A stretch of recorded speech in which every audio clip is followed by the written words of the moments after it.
More than 200,000 borrowers watched their student loan balances vanish, not because they qualified under the public service rules, but because a fraud slipped past the system unnoticed. Hey, I'm Gregory Hale. I've spent 10 years digging into higher education finance for big-name newsrooms, watching policy promises morph into paperwork nightmares. Here's the part the headlines completely missed. In this video, you'll discover how a program meant to reward teachers, nurses, and first responders turned into a goldmine for a shadowy network, who's pulling the strings, and why every public service worker needs to care. Disclaimer: this documentary draws on public records, whistleblower interviews, and independent investigations. We've altered names where needed to keep sources safe. The Department of Education rolled out the Public Service Loan Forgiveness (PSLF) program as a lifeline, a promise that after 120 qualifying payments, eligible borrowers would see the rest of their balance wiped clean. For a whole generation of teachers, social workers, and EMTs, that promise acted like a beacon of financial relief. But that promise quickly morphed into a loophole. The Office of Inspector General reported that mismanagement and lack of oversight allowed erroneous forgiveness decisions affecting over 200,000 borrowers. Source: Office of Inspector General, 2022. The sheer scale of those errors forces one unsettling question: how did a system meant to protect public service workers become a conduit for abuse? The answer: a fractured data architecture that the Government Accountability Office deems virtually impossible for fraud detection. Source: GAO 2022. Department-wide databases sit in isolated silos, each speaking its own language. When a borrower files a forgiveness request, the data bounces around legacy systems, often never reconciling. In that gap, false eligibility flags can sprout unchecked. Making matters worse, loan servicers, once neutral custodians, started nudging borrowers toward mortgage products that concealed the true status of their student loans. The Washington Post uncovered a pattern where servicers routed borrowers into mortgage products that concealed loan balances, effectively masking the fact that forgiveness had already been granted. Source: Washington Post, 2022. The Consumer Financial Protection Bureau's research adds another layer: systemic misconduct by several servicers, including the misreporting of borrower eligibility for forgiveness.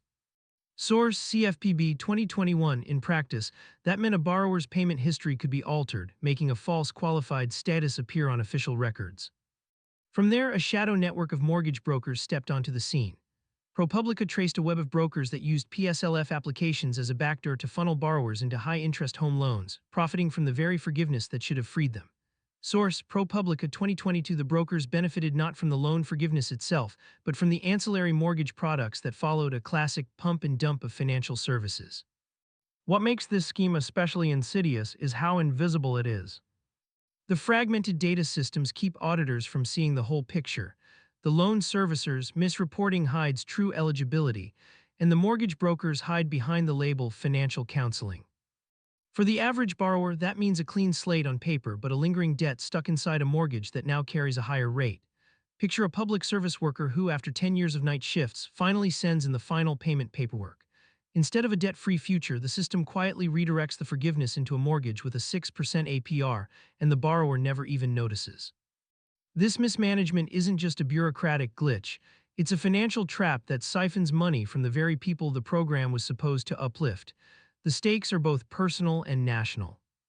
Every year, thousands of teachers and nurses lean on PSLF to keep their careers viable.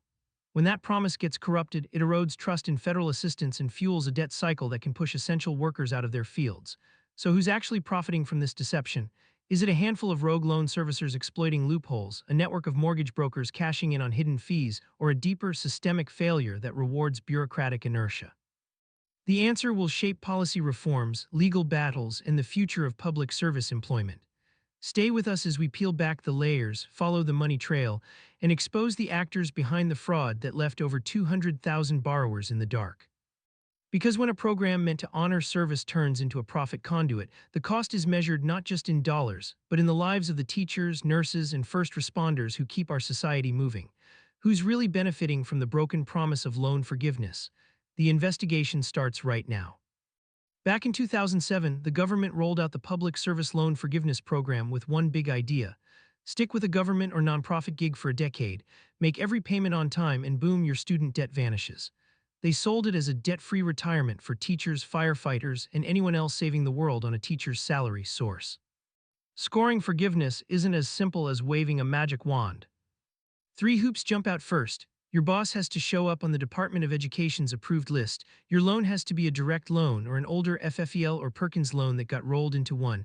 And you've got to make 120 payments that actually count, meaning they're on a qualifying plan while you're working full-time at an eligible job. The whole thing's a paperwork obstacle course. Every year, borrowers log into the DOE's PSLF portal and upload an employment certification form that asks for the employer's name, address, and a wet ink signature swearing you're clocking full-time hours. The system then checks the employer against its master list, flags any mismatches, and sends the form back with a note, "Fix this and resubmit." Once you hit payment 120, you file a final certification, and if everything lines up, the balance just disappears. On paper, sure, it sounds clean. But behind the curtain, the Department of Education's tech stack looks like a junk drawer. Dozens of old systems that can't talk to each other, so no one ever gets a straight answer on whether your payments, job, and loan type actually add up. The Government Accountability Office put it bluntly in 2022, because the data's scattered, catching fraud is basically a guessing game source. That blind spot turned into a wide-open lane for abuse. A 2022 audit by the Inspector General found more than 200,000 borrowers got forgiveness they shouldn't have because the paperwork was a mess. Source. Whistleblowers from loan servicing firms told investigators that some managers were under so much pressure to hit quarterly targets that they'd just click approve on cases that flagged red, even when the borrower's employer wasn't even on the approved list. One ex-servicer put it this way: "If the system dinged a file, we'd just rubber stamp it to meet the numbers." And it wasn't just sloppy shortcuts inside the servicing firms. The Washington Post dug up cases where servicers quietly swapped student loans for mortgage-backed securities, essentially hiding the real balance so the borrower could repay the loan, triggering forgiveness while the borrower kept paying a hidden mortgage source. The Consumer Financial Protection Bureau piled on in 2021, calling out at least 4 big servicers for systemic misconduct. They found servicers marking loans as forgivable even when employment docs were missing or faked. In one jaw-dropping case, a borrower who'd never worked for a qualifying employer was logged as full-time for 3 straight years until auditors finally caught the lie. Even the middlemen got in on the act. ProPublica tracked brokers who'd file a PSLF application for a borrower, then pivot to shoving that same debt into a high-interest home loan. The borrower would get a forgiveness notice that later vanished, leaving them stuck with both the original debt and a brand new mortgage they couldn't afford. Source. Former insiders have backed up every ugly detail. A compliance officer who used to work at a top servicer told Congress the pressure to hit forgiveness quotas was so brutal that red flags were basically treated like background noise. He described a spreadsheet where the team tracked over 5,000 cases marked pending, many missing the required employment certification. When asked why they weren't rejected outright, he said, "Because upstairs wanted the quarterly report to look good." Now regulators are finally moving. The Department of Education launched a Forgiveness Integrity Task Force in early 2023, promising to centralize data, add real-time cross-checks, and audit servicers every quarter. But the GAO isn't holding its breath without one clean data platform. They warn any fixes will be incremental at best. Source: GAO report. Put it all together and you've got a full-blown fraud playground. Clunky tech let servicers sneak bad approvals through the cracks, brutal quotas pushed employees to skip steps, brokers flipped forgiveness paperwork into hidden mortgages, and whistleblowers plus regulators only skimmed the surface. With over 200,000 borrowers tangled up in the mess, this wasn't just a few bad apples, it's a systemic breakdown. So why did the PSLF program open the door to so much trouble? The next block will dig into the policy tweaks the DOE is weighing to plug the holes in the lawsuits already reshaping the future of public service loan forgiveness. This wasn't a slip-up, it was a deliberately plotted, multi-layered scheme. Loan servicers, mortgage companies, and a shady web of middlemen teamed up to file bogus forgiveness claims that seemed perfectly legit on the surface. They shunted borrowers into mortgage packages that hid the real student loan balance, essentially turning a public service perk into a private cash cow. Source: Washington Post investigative article. Behind the scenes, mortgage brokers dressed up forgiveness applications to look like ordinary home loan forms. Once a borrower's PSLF public service loan forgiveness claim cleared, the broker's cut came straight from the unrecovered loan balance and the borrower ended up with a fresh, high-interest mortgage. Source: ProPublica investigative piece. The figures are jaw-dropping. Over 200,000 borrowers were handed forgiveness that wasn't theirs, and those phantom loans cranked out billions in covert revenue for the conspirators. Internal memos from loan servicing units show that certain managers openly told staff to mark ineligible borrowers as qualified. The Office of Inspector General later verified that mismanagement and weak oversight let those faulty decisions ripple through the system. Source: OIG report. Even the Department of Education's audit crews overlooked the red flags. A GAO audit discovered that fragmented data systems kept any one agency from seeing the whole picture, making fraud detection virtually impossible. Source: GAO report. CFPB research sketched a similar scene. Multiple servicers repeatedly misreported borrower eligibility, inflating forgiveness numbers to hit performance goals. Source: CFPB research report. What's more, regulators kept brushing aside the warning signs. Audit reports flagging odd loan transfers were filed, but no corrective steps followed, essentially green lighting the scheme. Altogether, it created a feedback loop of deception. Borrowers, many low-income public service workers, were funneled into mortgages they could barely afford while the fraudsters pocketed the spread. These systemic failures ran deeper than any one agency. Broken data silos, missing cross-agency talk, and profit-first servicer incentives brewed a perfect storm for abuse. When whistleblowers finally stepped into the light, they ran into a wall of bureaucratic inertia. Internal emails that ought to have sparked investigations were tucked away, and the audit trail was deliberately blurred. The result: a hidden pipeline siphoned billions from taxpayers, leaving vulnerable borrowers with unaffordable mortgages and shattered credit. Seeing this coordinated effort exposed makes us wonder, how many more borrowers will be sacrificed before accountability kicks in? The evidence is crystal clear: fraudulent forgiveness wasn't a glitch. It was a collusive operation fueled by broken oversight and profit-first servicers.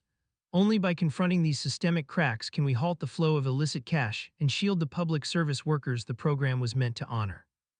You don't earn public trust with glossy press releases, you earn it with hard evidence. And today, the Public Service Loan Forgiveness Program is showing us nothing but how busted the system has become.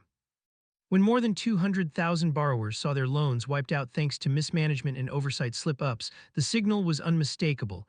Confidence in government aid isn't merely fading, it's being turned into a weapon. Source: Office of Inspector General Report 2022. The system wasn't simply leaking, it was practically hemorrhaging. Because the data was all over the place, spotting fraud became impossible, turning forgiveness into a wild guess where servicers bent the rules to their liking. Source: GAO Report 2022. Even worse, some borrowers weren't merely falling through gaps, they were being shoved into mortgage traps. Investigators uncovered that loan servicers were steering borrowers into high-interest loans while concealing balances, morphing forgiveness hopes into debt nightmares. Source: Washington Post 2022, ProPublica 2022. What's happening isn't oversight, it's outright exploitation. The CFPB's findings show systemic misconduct, with servicers falsifying eligibility and sabotaging borrowers who simply played by the rules. Source: CFPB 2021. Change isn't going to spring from the inside. It will arrive when we demand transparency, push for legislative reform, and keep regulators on the hook. The PSLF program was supposed to reward public servants, but now it's rewarding fraud. So demand better, spread the word, hit subscribe. Join the push to bring integrity back to loan forgiveness before another borrower ends up as a casualty.